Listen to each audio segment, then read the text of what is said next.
Nos capítulos anteriores, o Prota acorda depois de apagar por algumas horas, e deu de cara com Ciri bem em cima dele. Meio sem entender nada, ouviu a explicação dela. Ela precisou fazer isso para que sua habilidade de sigilo o cobrisse também. Afinal, estavam cercados por todos os lados, por enormes serpentes. Os dois tentaram fugir, mas não demorou muito até serem atacados. Mesmo exaustos, conseguiram dar cabo das cobras sem muito problema. Só que aí veio o verdadeiro problema. Um basilisco, uma serpente colossal, capaz de paralisar qualquer um com um simples olhar. Tai ainda estava desgastado da luta anterior, mas não teve escolha. Usou a aura dos deuses de novo. Com a ajuda de Ciri, conseguiram eliminar a criatura, e foi aí que encontraram algo dentro do monstro. Um cabo de uma espada quebrada, mas por alguma razão, aquela coisa emanava uma energia bizarra. Antes que pudessem pensar no que era aquilo, sentiram uma presença pesada ao redor. O som das escamas arrastando pelo chão ficou cada vez mais alto, e quando perceberam, 5 basiliscos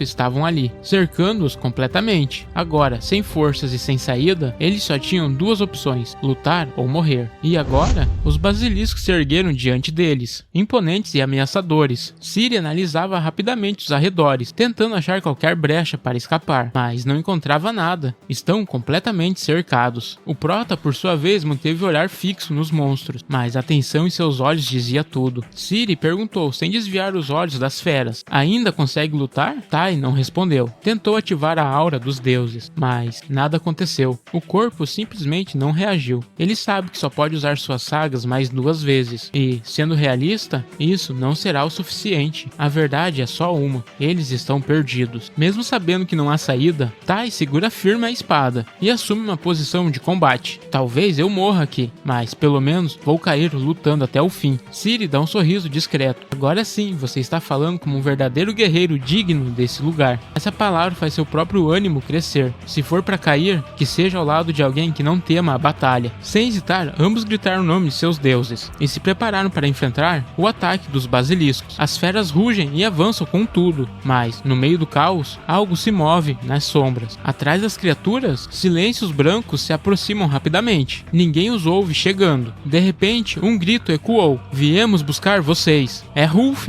e ele não está sozinho. Do alto, alguém despenca gritando no ar, e em um movimento preciso, corta um dos monstros com facilidade. E vemos quem chega no campo de batalha é a Valquíria Gandor, com sua presença imponente. Mas antes que possam comemorar, ela alertou em alto e bom som: cuidado, o Prota mal tem tempo de reagir. Um basilisco investe contra ele, em uma velocidade absurda. Ele está exausto, sem força sequer para levantar a espada. Tudo que podia fazer é assistir, mas antes do impacto, o som de um corte seco ecoa no ar. O monstro cai partido ao meio, e atrás dele alguém surge. Com um sorriso confiante, Ragnar gira a lâmina e diz: fiquem tranquilos, viemos para salvar vocês. Tai grita o nome de Ragnar, sorrindo ao vê-lo novamente. A felicidade é evidente em seu rosto, mas ele não é o único. Ciri arregala os olhos e, quase sem acreditar, murmura: Ragnar? O verdadeiro Ragnar? Seu rosto cora na mesma hora. A guerreira conhecida como Caçadora de Homens desaparece por um instante, dando lugar à jovem que ainda guardava lembranças do seu amor de infância. Mas a batalha ainda não tinha acabado. Rulf ativa sua saga, libera uma explosão de energia que atinge um dos obeliscos em cheio. O impacto abre caminho para o restante do grupo, que aproveita a brecha para avançar e atacar os monstros restantes. E, claro, Gandor e Ragnar não ficaram para trás. Os dois partem para o ataque, cortando tudo pelo caminho. O combate é intenso, mas logo o último basilisco cai. O silêncio domina a floresta. Por alguns segundos ninguém se move, esperando algo a mais surgir da escuridão. E então Ragnar ergue a voz, encerrando a tensão: a luta acabou. Bom trabalho, pessoal. E como se fossem gatinhos, todos correm em sua direção. Olhares impressionados, expressões de pura admiração. Alguns dizem que é uma honra conhecê-lo. Outros ainda tentam processar o fato de estarem diante do lendário Ragnar. Enquanto isso, mais afastada, Ciri permanece imóvel, observando-o com o rosto completamente corado. Só agora o Prota percebe a verdade. Ragnar não é apenas um grande guerreiro, ele é uma lenda viva. Nesse momento, Gandor toma a palavra e declara para que a missão foi concluída. O restante seria deixado nas mãos da Valquíria Haskrid, que, junto com os conselhos dos Elfos Negros, iniciará uma investigação sobre a família Mollon. Afinal, a presença do Regenerador Marcos naquele conflito significa uma coisa: os gigantes pisaram nessas terras, e se havia um traidor entre eles, quantos mais poderiam estar escondidos? Em seguida, Gandor se vira para Tai. Com um olhar afiado, comenta: acabar com o Regenerador? Nada mal. Esses guerreiros estão muito além do nível de qualquer combatente comum.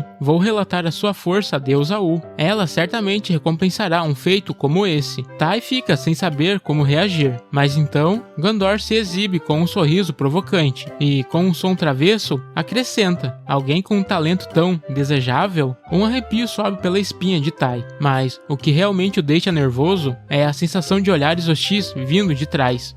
Parece que a fama dele como guerreiro mais cobiçado pelas Valquírias só continua crescendo. Sem se aprofundar no assunto, Gandor cria um portal e anuncia: vamos, a missão acabou, hora de voltar. Assim retornam para Valhalla. Lá, a Valquíria Reda examina atentamente o cabo da espada, encontrada por Tai. Ela vira o objeto por um lado e para o outro. As runas estão muito desgastadas, não consigo lê-las, mas, apesar disso, ela tem certeza de uma coisa: essa relíquia é única. Eu consigo sentir rastros de grande guerra. Essa é a primeira vez que ele ouve falar sobre isso. Por isso, ela comenta que as batalhas intensas que estão rolando hoje em Ragnarok nem se comparam com as de antigamente. As batalhas eram tão épicas, tanto do lado inimigo quanto do lado deles haviam guerreiros absurdamente fortes, e o cabo dessa espada com certeza pertenceu a um desses grandes guerreiros. Tai pensa que, desde o momento que tocou na espada, sentiu que era algo único. Por isso, o melhor a fazer é guardá-la, até descobrir como poderá usá-la. Mas Reda diz que já está na hora de ir até o santuário, porque eles precisam entregar o relatório sobre essa missão. Então, eles seguem até o porto de Valhalla e, em um pequeno barco, atravessam grandes distâncias por um rio, até finalmente chegar ao santuário. No caminho, Reda comenta que a deusa tem um presente preparado para ele. Isso faz o coração dele bater ainda mais rápido. Até agora, só tinha ganhado poucos presentes de sua deusa. Ele ficou super curioso para saber o que era. Reda também diz que está bem curiosa com isso. Quando chega ao grande salão, ele entra sozinho e joga uma maçã dourada no chão. Logo, a árvore estampada na runa começa a brilhar intensamente. De repente, a deusa hindu aparece em pessoa, sorrindo, e diz que está feliz ao vê-lo. Ele se ajoelha diante dela e diz que também está feliz em revê-la. A deusa diz que leu o relatório e ficou bem impressionada. Ela comenta que, graças a ele, conseguiram frustrar os planos dos gigantes, além de ter derrotado um inimigo formidável e também ter conseguido montar numa bela guerreira. Essa última parte fez Tai ficar todo vermelho, mas a deusa só dá uma risada de canto, se divertindo com a situação. Então, ela diz que, por ele ter completado a missão com sucesso e voltado para casa sem um arranhão, preparou 2 presentes para ele, mas ele só pode escolher um. O primeiro é uma capa que foi dada pelos deuses do Olímpio e permite que ele se transforme num belo Pégasus. O segundo é um bolso mágico, que pode guardar qualquer item, não importa o tamanho ou o peso. Tai fica de boca aberta, porque são itens absurdamente valiosos. O problema é que ele só pode escolher um, então tem que pensar bem. A cabeça dele começa a fritar de tanta possibilidade, e a deusa, percebendo o esforço, diz para ele relaxar, porque com o tempo ele vai ter a chance de pegar o outro também. Depois de ouvir isso, Tai pensa qual seria mais útil no momento. No fim, ele decide escolher a bolsa. Quando mostra para Reda, ela faz uma cara de surpresa e diz que achava que ele escolheria a capa. Mas Tai explica que, por mais incrível que seja se transformar num Pégasus, ele precisaria de um parceiro para fazer isso valer a pena. E como ele é o único membro da Legião, isso não faria muito sentido agora. Então ele diz que pensou como um verdadeiro gamer e escolheu o mais importante, onde guardar todos os loots. Ela só dá uma risada de leve, porque às vezes ele solta uns termos que ela não entende. Mas sem perder tempo, eles voltam pro barco, porque agora é hora de um treinamento de verdade com o mestre dele. Reda pergunta se ele está nervoso. Nosso prota responde que, depois que descobriu que está treinando com um guerreiro lendário, ele está mais que impressionado e mal pode esperar para encontrar com ele. Afinal, já está na hora de ter um verdadeiro treino com Ragnar Lothbrok.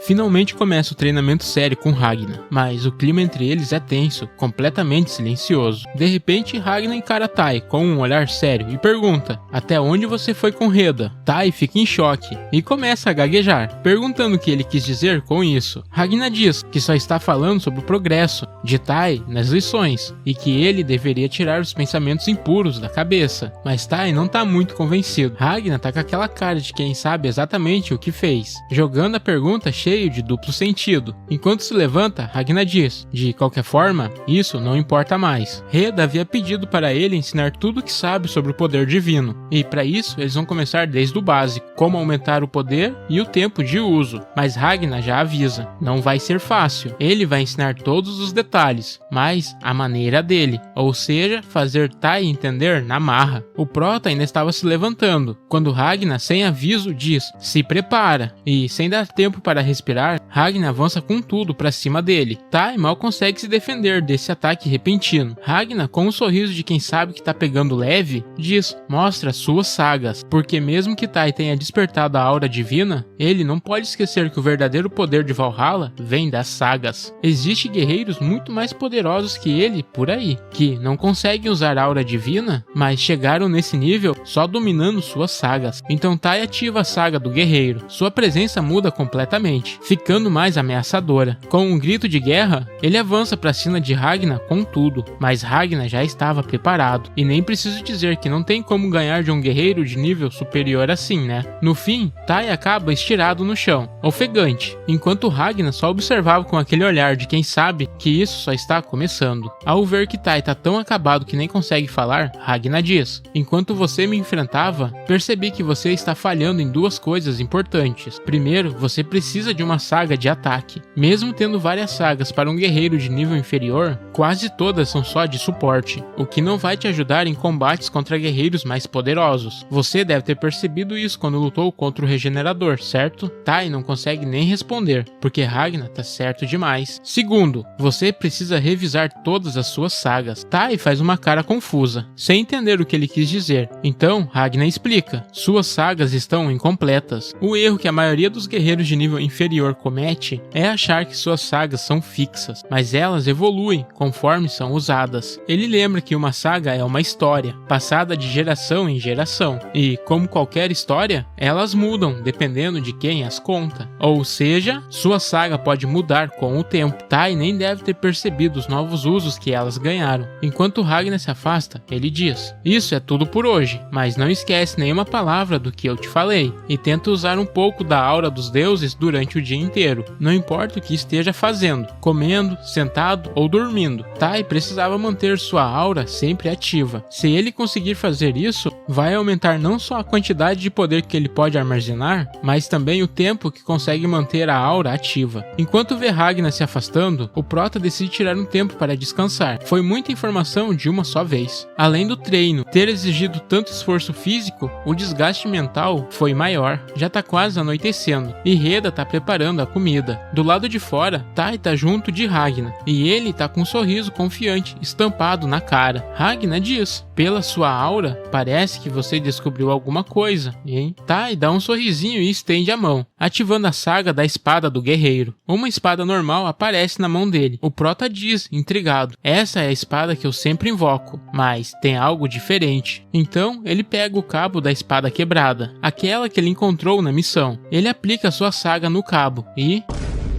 a espada deixa de estar quebrada e se transforma em uma arma completa. Tai diz que, quando ativa sua saga segurando o cabo da espada, ela assume uma forma completa. E, mais do que isso, ela absorve as estatísticas do cabo, transformando a arma em um equipamento de nível épico. Ragnar fica chocado. Então, você conseguiu. Se ele aplicar isso em combate, vai transformar qualquer arma em um ataque letal, porque o poder que ele pode alcançar com isso é absurdo. Ragnar pensa que qualquer outro guerreiro só teria visto aquele cabo como um pedaço de metal bonito, mas Tai conseguiu enxergar um uso. Talvez seja porque eles vieram de épocas diferentes, mas o Prota realmente pensa de um jeito único. Enquanto ele tá ali, digerindo tudo que acabou de descobrir, algo chama a atenção deles. Reda aparece na direção deles, segurando um pergaminho. Com uma expressão séria, ela diz, meio sem fôlego: a Valkyria Haskrit enviou um pedido de apoio urgente. Ela tá investigando Svartalfheim e encontrou movimentos estranhos por lá. Tai fica surpreso, mas nem faz tanto tempo que a gente saiu de lá. Mas aí ele pensa, essa é a oportunidade perfeita para tentar encontrar os restos daquela espada. Só que Reda faz um bico de ciúme ao ver que ele tá empolgado para voltar. Tá animado por causa da missão ou por causa da Haskrit? Tai tenta acalmá-la. Não é nada disso, você tá pensando errado. Mas aí ele dá um vacilo. Então, já posso ir? Péssima pergunta. Reda fica ainda mais irritada. Enquanto Tai tenta entender onde foi que errou, Ragnar observa e pensa, esse cara é um completo idiota. A cena corta. Agora, em um lugar sombrio, um ser com uma aparência sinistra observa os mundos através de uma rede de aranhas. Sua serva se aproxima e diz, os gigantes começaram a movimentar suas tropas em Svartalfheim, e Valhalla também acabou de mandar mais guerreiros pra lá. Esse ser misterioso dá um sorriso sombrio,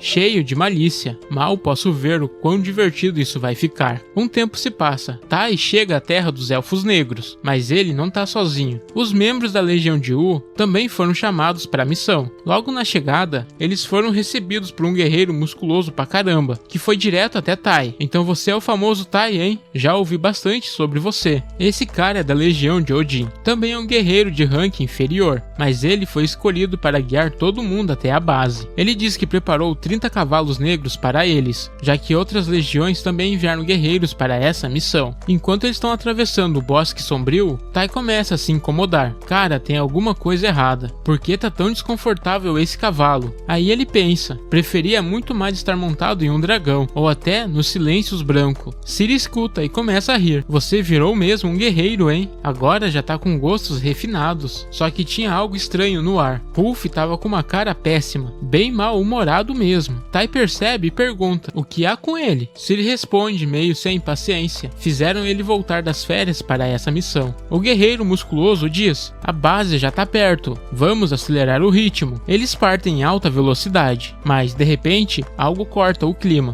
Na frente deles, bloqueando o caminho, aparece um grupo enorme de Gnolls, criaturas sombrias com olhos vermelhos brilhando na escuridão. Ao perceber que o caminho estava prestes a ser bloqueado, Ciri dá a ordem, não diminuem a velocidade. Eles partem com tudo contra o grupo de Gnolls, eliminando várias dessas bestas no caminho. Se desacelerassem por um segundo, seriam completamente cercados. Conseguem se livrar da emboscada, mas enquanto continuam a jornada, um som estranho começou a ecoar pelo ar. Olhem para cima! E, de repente, um esquadrão de arpias desce em alta velocidade em direção a eles. Mas, dessa vez, as arpias realmente os pegaram de surpresa. Não há tempo de se defender. Então, eles precisam bolar um plano rápido. Ciri começa a cortar as arpias que se aproximam, enquanto Rulf tenta se defender, mas está em desvantagem. Sem sua besta, não consegue ativar sua saga. A tensão sobe. Mas aí, Tai, sem perder tempo, puxa o cabo de sua espada. E quando as arpias já tinham completamente cercado, um brilho dourado começa a sair de seu corpo, assustando seus aliados, mas fazendo com que as arpias recuem, fugindo do brilho intenso. O que está acontecendo? Tai ativou a sua saga da espada do guerreiro. Com isso, ele deu uma forma completa ao cabo da espada. Brilhando em dourado, as arpias ficam assustadas e recuam,